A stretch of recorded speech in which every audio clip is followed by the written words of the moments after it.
have to have information. Welcome to the Oklahoma Democratic State Convention of 2017. The convention is currently going on. They're talking about how the internet has changed politics and so forth.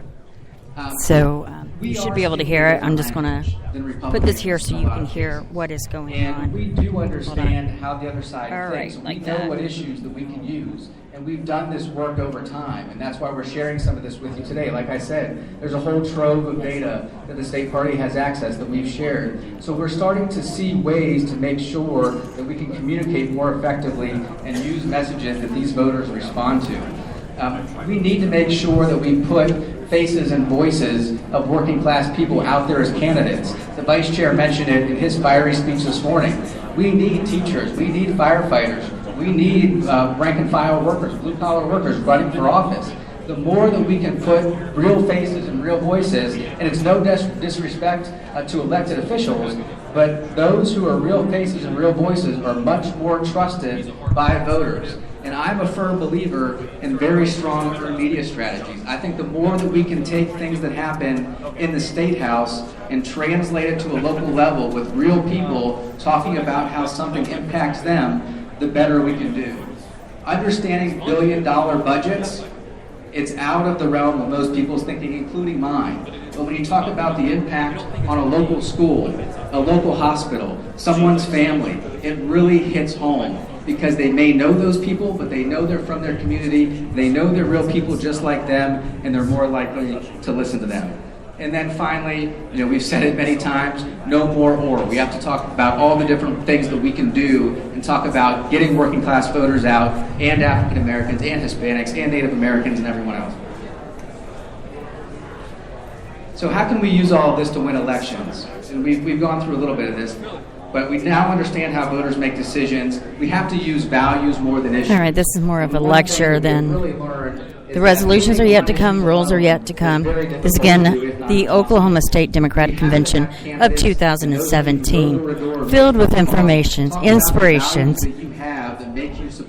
Let me go ahead and let you listen. That's what motivates people. Share a story. Share why you support the candidate you're supporting. What is it about your background or your story that may resonate with the person you're talking to? We can't win on issues. We have to connect on values. I often use the example in North Carolina of Roy Cooper. Roy Cooper was not supposed to be the governor of North Carolina. But he went out day in and day out. Every speech he's ever given and continues to give starts with him talking about his values and where he came from and why he is the person he is and fights for the causes that he worked so hard for. And that's what led him to win on election day, was telling those stories, sharing those values, not just talking about issues, and he's the governor today because of it. We talked about the strict father figure model. The way that we beat the strict father figure model, like a Donald Trump, is we show that they are betraying us, or they are losing our trust, or they are corrupt, or not winning. And so I do think a lot of the national messaging is on point that we've seen, where we're highlighting where Trump said he's a great negotiator, but he's not winning for America. We've seen some of the cracks that have been put in because of the Russia story. I think there's more cracks that could be done on the national level. But this also translates to the local level, because when we talk about the candidates at a local level, those that are incumbents, if they've been part of a budget battle, whether it's at city council or at the state house, they've probably done some things that go against the people that they said they were going to fight for. And we have to start to make those cracks and show people that they're not who they said they are, they're not fighting for the values they said they would, and that they're betraying the people that entrusted them when they voted for them. So talking about loyalty, talking about patriotism, I gave some examples here about freedom, because freedom often gets used by the Republicans very effectively, but we should be using it too. You're not free if you're not educated. You're not free if you have no income. You're not free if you have cancer but no health care. So changing that freedom dialogue to be one that supports our values can be very effective, when we've seen that work very much in the work that we've done. So we threw a whole lot of information at you today. I promised to give you our email addresses. You have mine, you have Jason's here. Feel free to take a picture, jot them down. This research is continuing, and we want to hear from you. The reason we come out and do this on our own dime is because we want to hear back from all of you. And And we think it's really important to get feedback because there are many things that we haven't thought of. We had some discussions yesterday where we learned some things that we can go back and test that we previously hadn't have thought of. So give us ideas, share your thoughts, tell us where you may disagree. We're not going to be at all offended. It actually helps us do work better. And finally, we do also have some samples of how we use this messaging that the chairwoman has at the state party. We left her a folder that has examples of this. She has this slideshow. You're all welcome to have it, and you can make sure that you learn from it. I wouldn't share it too widely. We don't want to get wrong hands. A lot of it's basic knowledge, but I think it's really important to take a look at the work that we've done in mail programs because we've run all this through focus groups. We've paid a lot of money to make sure that we sculpt this in a way that people respond to it. So we have some examples here that you can go through and see how things work and how we've been effective in using all the things we talked about today to make a difference. And so I hope you all can take something from this. You may not agree with everything, but hopefully there's something that you can grasp onto to use to win elections and to work better with the candidates that you all engaged in. I thank you all as activists. I am from a field background. I've knocked on more doors and made more phone calls than I can count. It's God's work. I thank you all for doing it. It's some of the most rewarding work of my life, and I continue to do it, not because I have to, because it's a way for me to learn.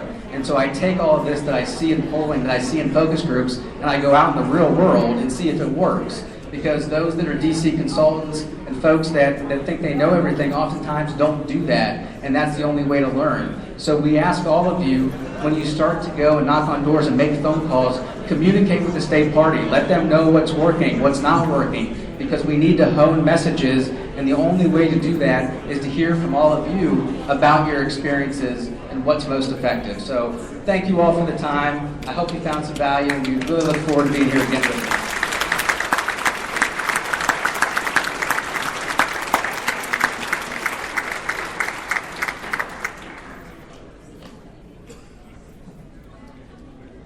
Anna wants me to show a particular piece of mail. So we talked about trade, right? So in Kentucky, they care a little bit about bourbon. And one of the things that we did to try to make an impactful message there is to create a piece of mail that would get their attention. And again, I want to say, a lot of clients wouldn't let us do this because this does kind of push the limits, I will admit that. But it was very effective, and we don't really have a way of measuring how long people looked at a piece of mail or how many actually read everything, but we do believe pretty strongly that this got people's attention, and when we used it in focus groups, when we put a pile of mail on the table and asked people to pull out what stuck out to them in Kentucky, this is what they all pulled out. This actually won the National Award for Best Piece of Mail in 2014, but you can see it was a very sharp message about trade that really hit home with a lot of people in Kentucky because it took brands and images that they're very familiar with and changed them into essentially Chinese brands. And so, this poor guy, Alan Braden, lost overwhelmingly in large part because of the work that we did to beat him up on the trade issue, but it was a very effective issue in this race. And frankly, a lot of races, and that's why Trump used it and continues to use it because trade is very effective. In fact, yesterday you may have seen that he came out very forcefully, opposing the dumping of Chinese steel. And as a steelworker, that's an issue that we've been fighting for a long time. So again, his team and he as president are very